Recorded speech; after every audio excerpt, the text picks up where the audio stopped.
Today express 24/7 news देख रहे हैं आप। मैं हूं आपके साथ संगीता राव। खबर उन्नाव से है, जहां उन्नाव को नए पुलिस कप्तान मिल गए हैं। 2013 बैच के आईपीएस अधिकारी जयप्रकाश सिंह ने शुक्रवार को उन्नाव के पुलिस अधीक्षक का कार्यभार संभाला है। कार्यभार ग्रहण करते उन्होंने अपनी प्राथमिकताओं को स्पष्ट किया है, जिसमें पीड़ितों की समस्याओं का त्वरित और न्याय संगत समाधान प्रमुख है। बता दें कि उन्होंने कहा है कि थानों पर आने वाले हर पीड़ित की फरियाद को गंभीरता से सुना जाएगा और उसका समाधान पुलिस की पहली जिम्मेदारी होगी।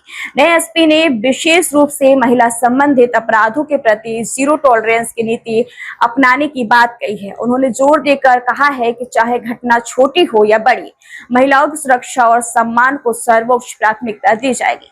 महिला उत्पीड़न रोकने का, महिलाओं से संबंधित अपराध को न्यूनतम स्तर पर ले जाने का, भ्रष्टाचार पे जीरो टॉलरेंस का है। ये सब मुद्दों पे जो सरकार की मंशा है उस पर 100% काम करते हुए हम एक प्रयास करेंगे कि आम आदमी को जहाँ से इसकी समस्या का समाधान हो सकता है वहीं से समाधान हो। किसी भी आदमी को अपने अगले सोपान पे न जाना पड़े, तो कोशिश होगी। थाने से अगर समस्या का समाधान हो सकता है तो थाने स्तर पर होगा। अगर इस तरह की हमको किसी भी थाने शिकायत आती है कि वहाँ से समस्या का समाधान नहीं होगा, उनके विरुद्ध हम कार्रवाई करेंगे। पूरी तरह से कोशिश करेंगे कि महिला उत्पीड़न संबंधी कोई भी अपराध अगर घटित हुआ है तो वहाँ मौके पे अधिकारी तत्काल पहुँचे और जो भी अपराधी है उसके विरुद्ध ऐसी कार्रवाई की जाए कार्रवाई कि भविष्य में एक और नजर बने और इस तरह के अपराधों के हम पूरी तरह से नियंत्रण। निजी स्कूल बस ने 5 साल के मासूम को रौंदा। घटना स्थल पर ही हुई मासूम की दर्दनाक मौत। घटना को अंजाम देकर चालक ने बस को लेकर की भागने की कोशिश।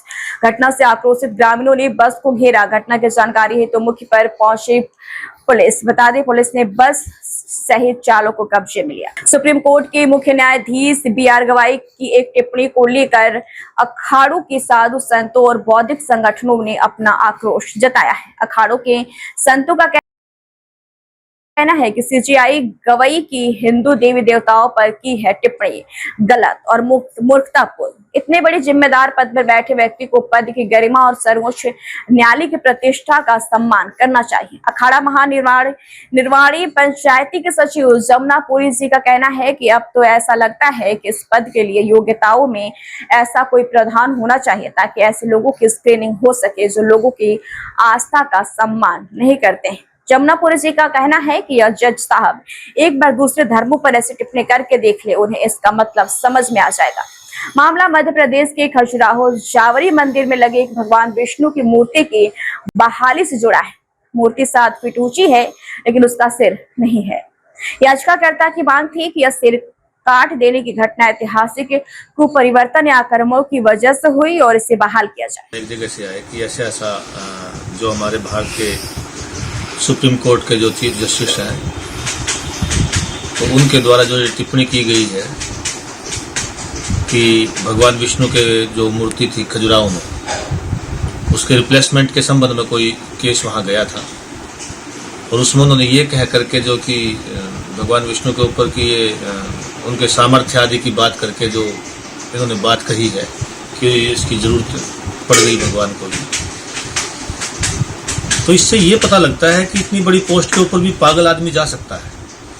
तो कुछ ऐसा प्रावधान भी होना चाहिए कि इस भावना प्रधान राष्ट्र के अंदर जो न्याय व्यवस्था में बैठे हुए जो लोग हैं उनके माइंड का भी थोड़ा सर्वे किया जाना चाहिए उस सीट पे बिठाने से पहले। कहीं ऐसा ना हो कि वो कुछ ऐसी टीका टिप्पणियों के द्वारा पूरे देश के अंदर एक अलग तरीके का माहौल पैदा कर दें और अपनी जो बौद्धिक जो उन्होंने तलवार हाथ में ले रखी है उसका दुरुपयोग ना करें। तो कुछ इस तरीके का प्रावधान भी जरूर होना चाहिए, क्योंकि अभी पीछे इतने अफगानिस्तान में जो मूर्ति ध्वस्त हुई थी महात्मा बुद्ध की, तो किसी ने ये तो नहीं कहा, ना हम लोगों ने या किसी ने भी ये नहीं कहा कि भाई भगवान समर्थ होते तो अपनी मूर्ति को बचा लेते। ये मूर्खों की भाषा है। भारत एक भावना प्रधान और राष्ट्र है, यहाँ सबकी भावनाएं होती है ना। तो ये कहने के लिए तो आदमी 2 उंगल की जुबान है, कुछ भी बड़बड़ा देवे।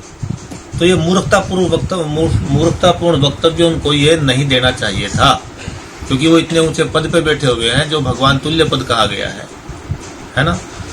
तो उनको थोड़ा अपनी वाणी के ऊपर और स्टेटमेंट में, अरे वो आपको इजाजत देनी है नहीं देनी है, हाँ और ना में कर देते। लेकिन ये जो आपने उसके साथ में जो स्टेटमेंट दे करके कि भगवान का सामर्थ्य क्या है और क्या नहीं, इस तरीके से, तो ये खिलवाड़ किसी भी संस्कृति के साथ उनको नहीं करनी चाहिए। हम तो वो संस्कृति है कि गणेश उत्सव पर या दुर्गा अष्टमी पर उन मूर्तियों को प्रतिष्ठित करते हैं, देवताओं अपने आनंद के लिए, परमात्मा के साथ अपने उपस्थिति के लिए, कि वो हमारे बीच में है। परमात्मा है तो वो सर्वत्र, वो तो व्यापक देवता है, ईश्वर तो सर्वत्र व्यापक है। लेकिन हम अपने आनंद के लिए उनको एक आकार देते हैं और आकार देके फिर पुनः उनको जलों में विसर्जित भी कर देते हैं। तो हमारा तो वो है। तो कोई ये कहने लग जाएगा कि विसर्जन, भगवान का विसर्जन कैसे कर दिया, तो ये तो मूर्खतापूर्ण बातें नहीं, तो हमारे हिंदू परंपरा का हमारा अपना आनंद है। तो उस पर उनकी जो ये टिप्पणी है, वो ऐसा लगता नहीं कि कोई भारत के एक चीफ जस्टिस की एक टिप्पणी हो सकती है, किसी बुद्धिमान व्यक्ति की टिप्पणी हो सकती है। ये तो ऐसा लगता है जैसे किसी अलग तरीके की मानसिकता से ग्रसित कोई व्यक्ति बोल रहा है ना। किसी भी धर्म के बारे में, किसी भी उसके बारे में ऐसी बातें नहीं करनी चाहिए, चाहे महात्मा बुद्ध की मूर्तियां हो, चाहे जीसस की मूर्तियां हो, और चाहे वो भगवान विष्णु आदि की सबकी मूर्तियां हो, हमारे देवताओं की मूर्तियां हो, है ना। ऐसे तो कोई किसी के ऊपर भी बोल सकता है ना, किसी के भी धर्म के प्रत्येक चिन्ह के ऊपर भी कोई कुछ बोल सकता है कि उस चिन्ह में क्या क्या ताकत है या क्या वो है। तो ये सब अनर्गल बातें उनको नहीं करनी चाहिए। लेकिन ये कन्फर्म हो गया कि उस पद पे भी कोई पागल आदमी जा सकता है ना, और अपने आप को दबा कुचला कह करके और उसका नाजायज फायदा उठा करके ये लोग उन चीजों तक पहुंच जाते हैं। अरे प्रतिभा होती तो तुम ऐसी बात, प्रतिभा कभी ऐसा बोलती है जो ये बोल रहे हैं। ये कोई संवाद करने की राष्ट्र के साथ कोई वो नहीं है।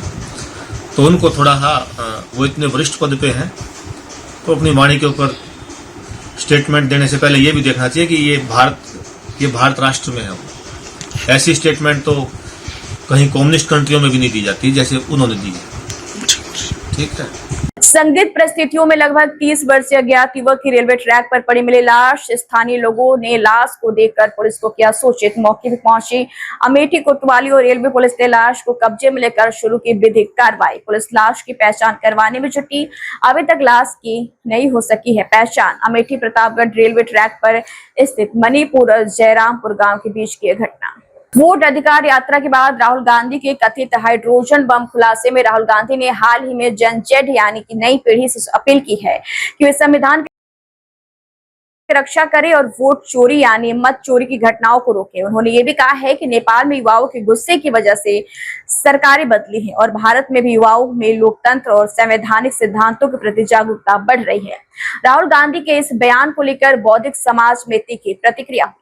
हम तो केवल एक चीज़ जानते हैं कि भारत की जो लोकतंत्रात्मक व्यवस्था है, अगर चपरासी के लिए भी कंपटीशन की व्यवस्था है, बड़े बड़े नेताओं के लिए भी चुनाव की व्यवस्था है, लेकिन न्यायपालिका में कोलेजियम सिस्टम कुछ लोगों ने अपना एकाधिकार बना रखा है।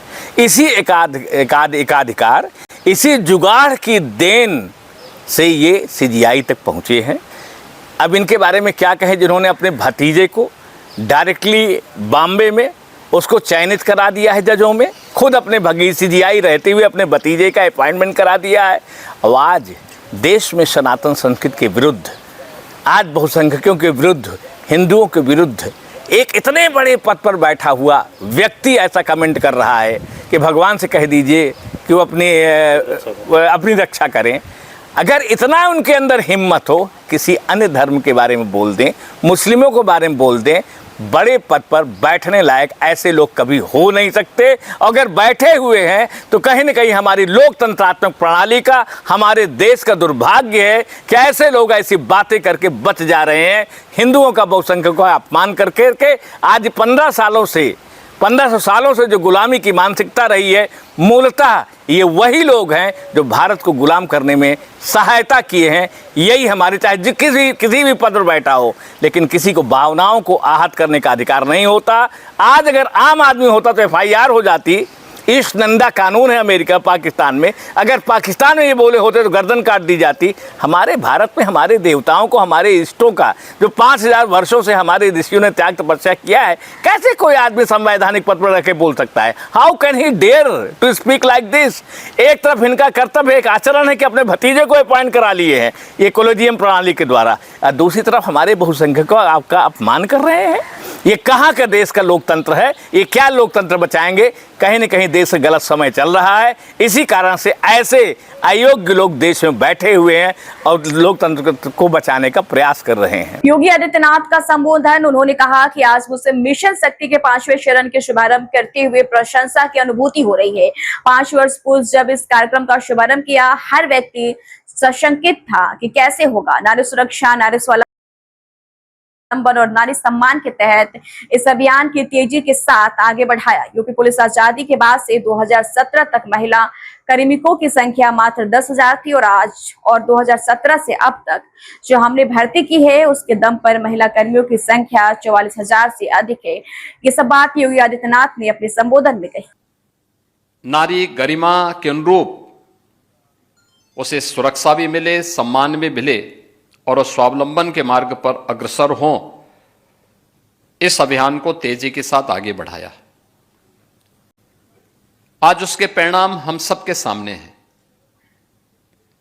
परिणाम सबसे पहले उत्तर प्रदेश पुलिस में। उत्तर प्रदेश पुलिस आजादी के बाद से लेकर के 2017 तक उत्तर प्रदेश पुलिस बल में महिला कार्मिकों की संख्या मात्र 10,000 थी और 2017 से लेकर के अब तक हम लोगों ने उत्तर प्रदेश पुलिस बल में जो भर्ती की है, इसके दम पर उत्तर प्रदेश पुलिस में महिला कार्मिकों की संख्या हुई है 44,000 से अधिक। आप अनुमान करिए, हर भर्ती में 20% महिला कार्मिक अनिवार्य रूप से होने हैं और उनको ट्रेनिंग भी समय पे देनी है। अभी हाल ही में हम लोगों ने 60,200 पुलिस कार्मिकों की भर्ती की, 200 पुलिस आरक्षी भर्ती संपन्न की है और उसमें मुझे बताते हुए प्रसन्नता है कि इस पूरी भर्ती प्रक्रिया में 12,044 महिला कार्मिक भर्ती हुई हैं जो ट्रेनिंग ले रही है। ऐसे ही शिक्षकों की भर्ती को लेकर के, अन्य विभागों की भर्ती को लेकर के ये अभियान चलाए गए।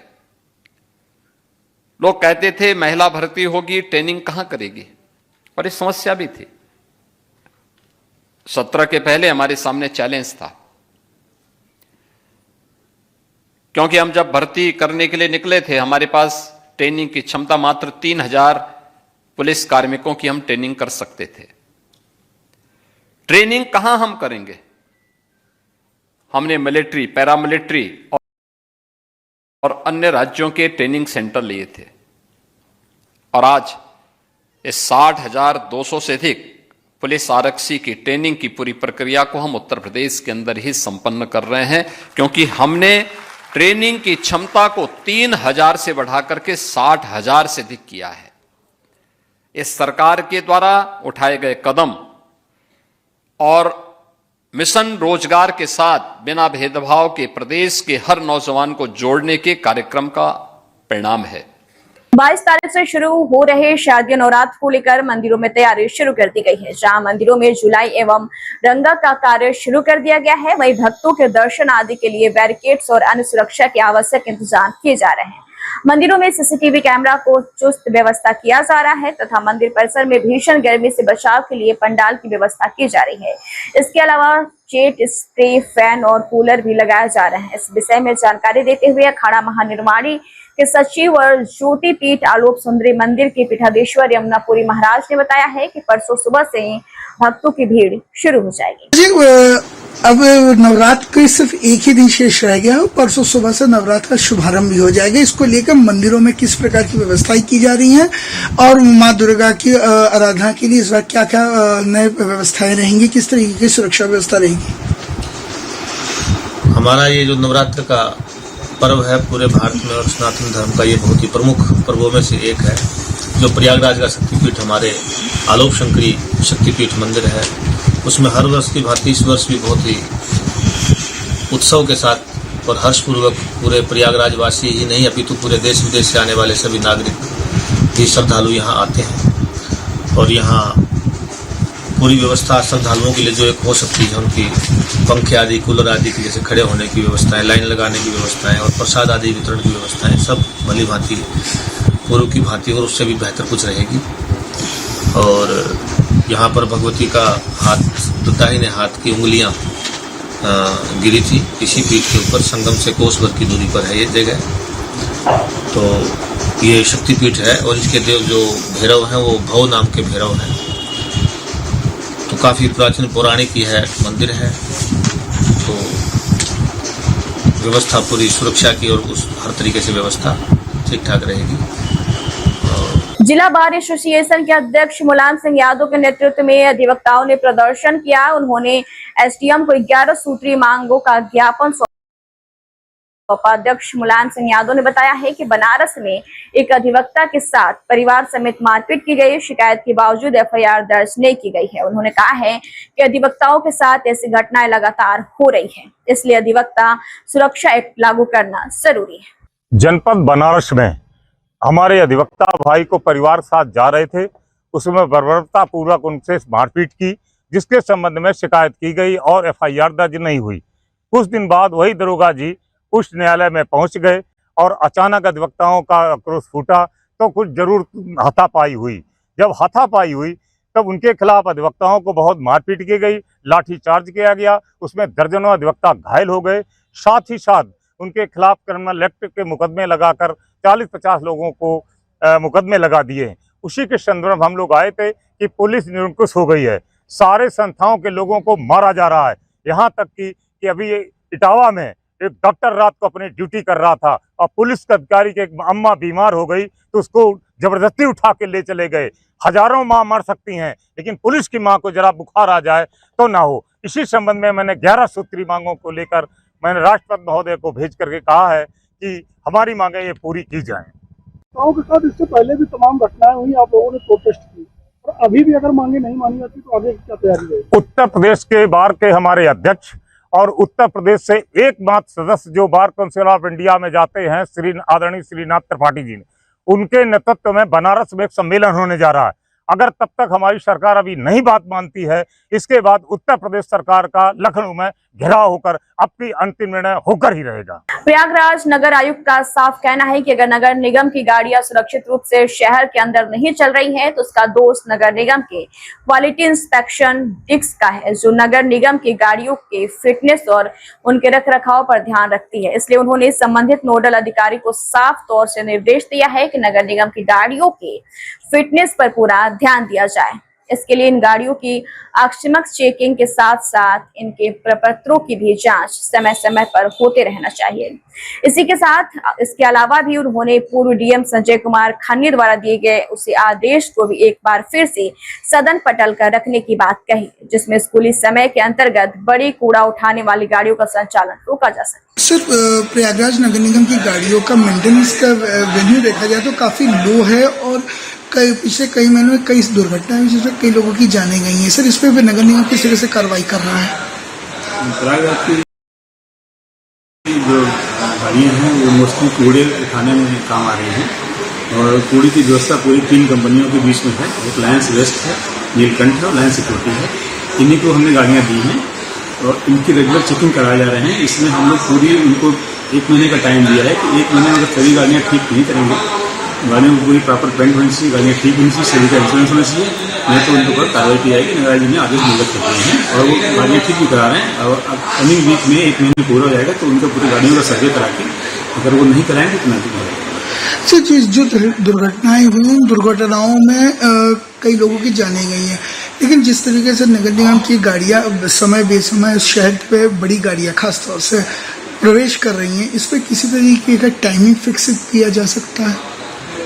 टाइमिंग के लिए माननीय सदन ने एक बार ये किया था कि जो है स्कूल टाइम जो छुट्टी का समय है 1 से 3 के बीच में, उसमें गाड़ियों को रोड पे अवॉइड किया जाए, न चलाई जाए। इसमें डायरेक्शन दिए गए हैं तो कोशिश की जा रही है, इसको जो है किया जा रहा है कि जो है स्कूल की छुट्टी के समय गाड़ियां रोक देना। खबर यूपी के जनपद सोनभद्र से, जहां रॉबर्ट्सगंज विकास खंड के नई गांव में डबल इंजन की सरकार को आईना दिखाते हुए ग्रामीणों ने स्वयं पहल करते हुए 150 मीटर सड़क का निर्माण किया है। कहा जाता है न देश का भविष्य युवाओं के हाथ में है। परेशानियों से जूझ रहे ग्रामीणों ने दशरथ मांझी से प्रेरणा ली और चंदा इकट्ठा कर और श्रमदान मात्र से सड़क का ये कार्य पूरा किया। आजादी के 78 वर्ष बाद भी नई गांव बुनियादी सुविधाओं से वंचित है। बीमार व्यक्ति को खटिया पर ले जाना पड़ता है, एम्बुलेंस गांव तक नहीं पहुंच पाती।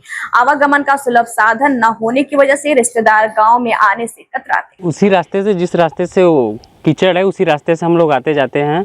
और जहाँ जहाँ रास्ता ख़राब है, बारिश तो अब ख़त्म होने वाली है, जहाँ इसलिए गांव के लोग चंदा इकट्ठा करके जहाँ पर थोड़ा एडजस्ट होना है वहाँ तो लोग चंदा लगाकर वो रास्ता बनाया जा रहा है। अच्छा, तो क्या प्रधान जी से नहीं बात करते हैं रास्ते के लिए? सारे लोगों से बात होती है। ऐसा कोई अधिकारी नहीं है कि जो हम लोगों का सेवा करने लायक अधिकारी है। हम लोग सारे लोगों से बात किए हैं। क्या जवाब मिला? वहाँ बस संतावना मिलता है, कुछ मिलता नहीं है। आश्वासन मिलता है। हाँ, आश्वासन मिलता है। इसीलिए आप लोग चंदा इकट्ठा करके योगी जी से हम कहना चाहेंगे कि हम लोग इस समय थोड़ा थोड़ा इकट्ठा कर रहे हैं चंदा। हम लोग तो भीख मांगने जाएंगे अपने गांव के विकास के लिए, दिल्ली तक भीख मांगेंगे। थोड़ा टाइम है लेकिन दिल्ली तक भीख मांगने जाएंगे। अभी तो गांव से शुरू किए हैं, हम लोग दिल्ली तक भीख मांगने जाएंगे। अब नहीं जाएंगे हम लोग। क्या स्थिति बा रोड का? कैसे यही तरह आवत जात पानी जब भैया 2 साल से तो एकदम से सूखा रहत बा, तबले कुरुम कह के आदमी आवत जात हुआ कैसे हूँ। हाँ, ये देखल जब बरसात हो जाता तब बस गाड़ी घोड़ा जाता हूँ, हादसा हो जाता है। क्या कर दे? कैसे आवाला जा? फिर कैसे अगर रावट सन जाए के बाद कैसे जाला जा? अरे रास्ता पड़ा बात जात बढ़ जा कैसे हूँ जात बढ़ जाए। अच्छा, साइकिल से निकल जाला जा? साइकिल से का देखल जा वो पार फिर तेरे से चंदा लग के थोड़ी दूर बनल बा। ये घड़ी ये रास्ता से कैसे आवाला जाला जा? यही रास्ता से जाते जाई का लगल लिकारी लगली ना बा, आप लोगों ने देखत नहीं। मतलब किचड़े में से आवत जा? हाँ भाई किचड़े बा, तैसे यही तो रास्ता लगल बा। क्या है? बोर्ड लगा है ऐसे ही बस, मतलब कि आया था, पास हुआ था, लेकिन थोड़ा सा बना के इधर छोड़ दिया गया पूरा। मतलब पैसा निकाल लिया गया, बोर्ड लग गया हमारे नाम, अपने नाम का। यहाँ के विधायक आए, लगवा दिए, सब हो गया। विधायक आए, बोर्ड लगवा दिए, बस हो गया। तो दिखा रहा है ब्लॉक प्रमुख रावत जी का। अरे दिखा रहा है ना, बस सर लग गया, बस हो गया। यहाँ पास करा दिए सब, आधा काम हुआ, आधा हुआ ही नहीं। इधर देखिए पूरा रास्ता ही खराब है इधर। और हम लोग एक बार प्रधान से बात किए थे रोड के बारे में, तो बोल रहे थे, क्या बोल रहे थे पता है? कह रहे थे कि प्रधान वैसे नहीं जो काम करा दें। अच्छा, काम कराएंगे ही नहीं। एक बार यही बात हुई थी, हमारे यहाँ नहर है वहीं बात हुई थी। प्रधान सीधे बोलते हैं कि हम काम नहीं कराएंगे। अधिकारी क्या बोलते हैं जब आप लोग जाते हैं? अधिकारी जनप्रतिनिधि क्या आश्वासन देते हैं? ठीक है, कर देंगे, बस कर देंगे बस। अच्छा। होता नहीं है कुछ भी। जाएंगे हम लोग, धरना दिए थे भी डीएम ऑफिस पे, हो जाएगा सब, लेकिन होता कुछ भी नहीं है। कितने सालों से ऐसा चलता आ रहा है? अरे सर, अभी तो हमारी 25-26 साल उम्र हो गई, ऐसे ही हो रहा है जब से आप जानने लायक। हाँ, पैदा हुए तब से ऐसे ही देख रहे हैं हम लोग। अच्छा, क्या करेंगे इसके लिए? कुछ हो ही नहीं पा रहा है, लेकिन अब नहीं होगा तो हम लोग क्या करेंगे? धरना देंगे रोड पे, क्या करेंगे? तोड़ा फोड़ी करेंगे तभी होगा, ऐसे नहीं होगा ये सब। जिस प्रकार से यहाँ सड़क की स्थिति है, जी सर, कैसे बच्चे बरसाती सीजन में पढ़ने जाते हैं? बरसाती सीजन में ऐसा हाल आ जाता है ना सर कि यहाँ पर लोग ड्यूटी जाने से पहले लड़के को अपने कंधे पर बैठाकर स्कूल में और जूता हाथ में लेकर तब स्कूल पे पहुँचाते हैं। कुछ मतलब दूरी पे, यहाँ से 4 किलोमीटर रोड खराब है। नई भरिया का दोनों ऐसा हाल है कि क्या ही बताए। रक्षाबंधन पे सभी लोग डाले आते हैं, सभी मेहमान। कोई यहाँ पे आना ही नहीं चाहता है, सोचते हैं कि जाओ तुम ही बांध कराओ, हम नहीं जाएंगे। मतलब सीधी सी बात, नहीं आनी चाहते हैं, कोई नहीं आना चाहता है यहाँ पे।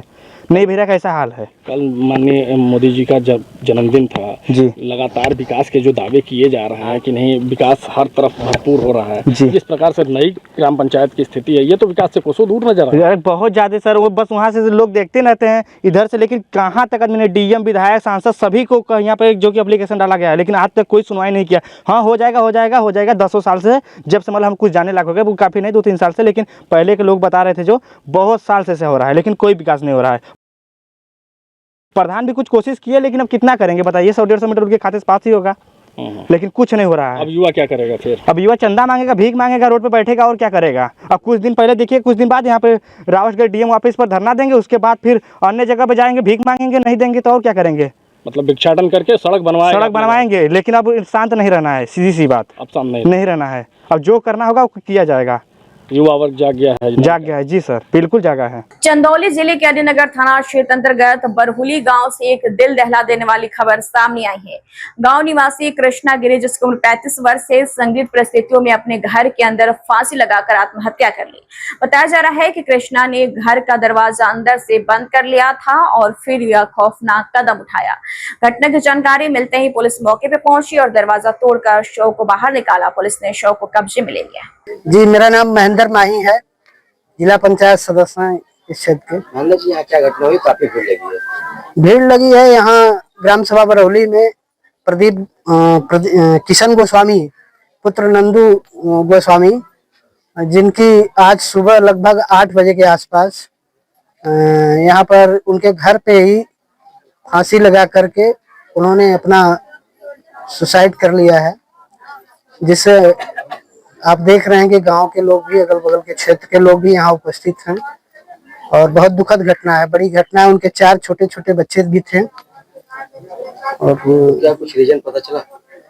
रीजन में तो अभी कोई वैसा विशेष रीजन नहीं है, लेकिन यहाँ के स्थानीय लोगों से यही पारिवारिक कलह माना जा रहा है। और ग्रेटर नोएडा की टीम द्वारा पहले पशुओं को सरकारी गौशाला में भेजा जाता था, लेकिन वहां उचित उपचार न मिलने पर गांव के पास खाली पड़ी शमशान घाट पर 43 बीघा जमीन के एक छोटे हिस्से पर एक छोटी अस्थायी गौशाला बनाई गई है। इसमें लवारिस गायों और नंदी महाराज का उपचार शुरू किया गया है। जैसे जैसे हम काम करने में लगे तो कुछ लोगों ने हमारी टीम पर ऑब्जेक्शन उठाया और अथॉरिटी और पुलिस बल द्वारा हमारी टीम को परेशान करने और जो गौशाला बनाई गई है उसे तुड़वाने के लिए भी जोर लगाया। ये कह नाम चैनपाल प्रधान है, गांव मेरा ब्रौंडा में हिंदू वाहिनी का जलाध्यक्ष हूँ गौतम बुद्ध नगर। इन बच्चों की जो पीड़ा है वो 2 दिन से पता लगी है। और एक यहाँ पे जो शमशान की भूमि में गौशाला का छोटा सा एक निर्माण किया है ना, जिनमें गौशाला में बच्चे जो टोटल गाय होती हैं उनकी सेवा भाव करते हैं। लेकिन दूसरा पक्ष कोई शिकायत जो इनकी कर रहा है, तो मेरा अपना खुद का मत है कि आज मैं उनके घर शाम के टाइम जाऊंगा और बैठ के बात करूंगा कि भाई ये बच्चे हैं, सेवा कर रहे हैं, अगर कोई मन मुटाव है, कोई बात है तो कृपया उसको आप लोग हमसे डिस्कस करें। और मेरा मन यही रहेगा और मत भी यही रहेगा कि हम दूसरे पक्ष से भी जाके आज मिलेंगे और उनसे उम्मीद करेंगे कि ये यहीं समाप्त हो जाएगा। मेरा नाम विजयपाल सिंह भाटी है और ये बहुत अच्छा काम जो विकास की टीम जो कर रही है, सेव एनिमल्स, एक बहुत बड़ा काम है। ये हमारे प्रत्येक गांव में सब लोगों को करना चाहिए और जो इनके काम में बाधा डाल रहे हैं उनके लिए हम उनके सामने खड़े होंगे। अगर वो ऐसे नहीं मानेंगे तो हमें ज़रूरत पड़ेगी तो हम प्रोटेस्ट भी करेंगे और हमें ज़रूरत पड़ेगी तो हम कोर्ट का सहारा भी लेंगे। लोग हमारे साथ खड़े हुए हैं, जितने भी लोग हैं यहाँ पे वो गौ माता के लिए खड़े हुए हैं, पहली बात ये है। और वो जो निस्वार्थ भाव से हम सेवा कर रहे हैं, उस प्यार को देखते हुए, जो 8-10 साल से हमारी मेहनत है उसे देखते हुए और गौशाला की हालत देखते हुए आज हमने ये डिसीजन लिया था हम अपने यहाँ पे अपना गौशाला का निर्माण करें और यहाँ पे गौशाला चलाएं। पर यहाँ पे हमें धमकी दी जा रही है, हमें माफिया बताया जा रहा है और इधर उधर से फ़ोन कराए जा रहे हैं, हमें डराया जा रहा है। हम अब इसी डिसीजन पे पहुँचे हैं कि अब हम क्या करें। हमने इसी वजह से अब तक हमने 1500 गायों को ठीक किया है और कम से कम 2000 गायों को हमने मतलब कि ज़मीन में गाड़ा है, अंतिम संस्कार किया है हिंदू रीति रिवाज से। क्या ये काम आगे तक करते रहेंगे? ये काम आगे तक करते रहेंगे, ये हमारे जीवन का लक्ष्य है गौ माता के लिए और हमने अपने आप को समर्पित कर दिया है पूरा गौ माता के लिए। इस टीम में कितने लोग काम कर रहे हैं आपके? हमारी टीम में कम से कम 120-200 लोग हैं जो अलग अलग अपनी जैसे जगह जगह हो जाते हैं तो उनको हम भेज देते हैं, कॉल कर देते हैं, वो वहाँ पे चले जाते हैं। जी, हम गौवंश और गौमाताओं को बचाने के लिए आगे आए हैं। ये बच्चे विकास, रवि और इनके जो दोस्त हैं, ये अब से नहीं पिछले कई सालों से निःशुल्क निस्वार्थ भाव से गौमाताओं की और गौवंशों की सेवा कर रहे हैं। रात के 2 बजे भी जाते हैं सेवा करने के लिए, उसके बदले में किसी से कोई उम्मीद नहीं, कोई एक्सपेक्टेशन नहीं रखते।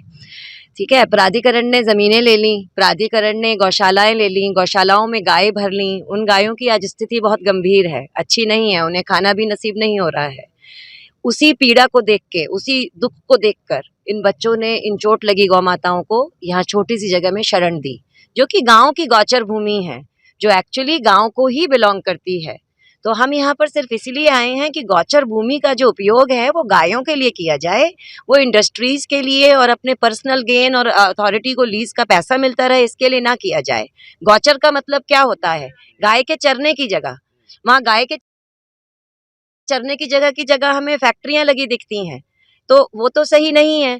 अगर उस जगह में एक छोटे से अंश में चोट लगी गौमाताओं को और गौवंश को जगह दे जा रही है, तो इसमें कौन सा अतिक्रमण हो गया? किसने कौन सा कब्जा कर लिया? यहाँ बिजनेसमैन लोग रहते हैं, यहाँ धंधा करने वाले लोग रहते हैं, लेकिन पशु प्रेमी, गौ माता प्रेमी तो बहुत कम है। लोगों ने घर में रखना बंद कर दिया। अन्य हम देखते थे बचपन में, हमारे 10-10 गाय 10-10 भैंसें होती थी, उसी से पालन पोषण होता था, वही एक रास्ता था। लेकिन आज भूलते जा रहे हैं। मैं तो इनको बड़ा धन्यवाद साधुवाद देता हूँ, और ये ऐसा काम कर रहे हैं निस्वार्थ भाव से, गौ माता की सेवा कर रहे हैं। और इन्हीं से प्रेरणा लेके, मैं बच्चे हैं, ये कई लोग परिवार के नज़दीक से है, इन्हीं से प्रेरणा लेके मेरे घर पे जाके देखो कि 5-6 गाय मैंने घर पे बांधी है, इनको सेवा करते देख के। मैं खुद सेवा करता हूँ सुबह उठ के, लेकिन मैंने जब इनकी पीड़ा देखी, लोग इनको माफिया बता रहे, अरे क्या हो रहा भाई। तो मैं उन भाइयों से भी मैं तो अनुरोध करता हूँ, भैया तुझे कहीं कोई आप लोगों को बुरा लग रहा, अगर तुझे बहुत ईगो है, बहुत बड़ा हो गया, तो हम तुझसे आपके माध्यम से उससे माफ़ी मांग रहे हैं। ऐसी चीज़ में बांधा ना डालें और इसको आगे बढ़ने दें। इसी के लिए मैं सभी का धन्यवाद करता हूं और इन बच्चों का आभार प्रकट करता हूं। और आप लोग मीडिया से आए हैं, इनका सहयोग करने के लिए आपका भी बहुत बहुत धन्यवाद कि हमारी बात माननीय बाबा योगी आदित्यनाथ तक और अधिकारियों तक ये पहुंचे और इसका कोई समाधान निकले। धन्यवाद। फिलहाल आज की खबरों में इतना ही। जल्दी हाजिर होंगे कुछ और बड़ी खबरों के साथ, तब तक के लिए दीजिए इजाजत। नमस्कार।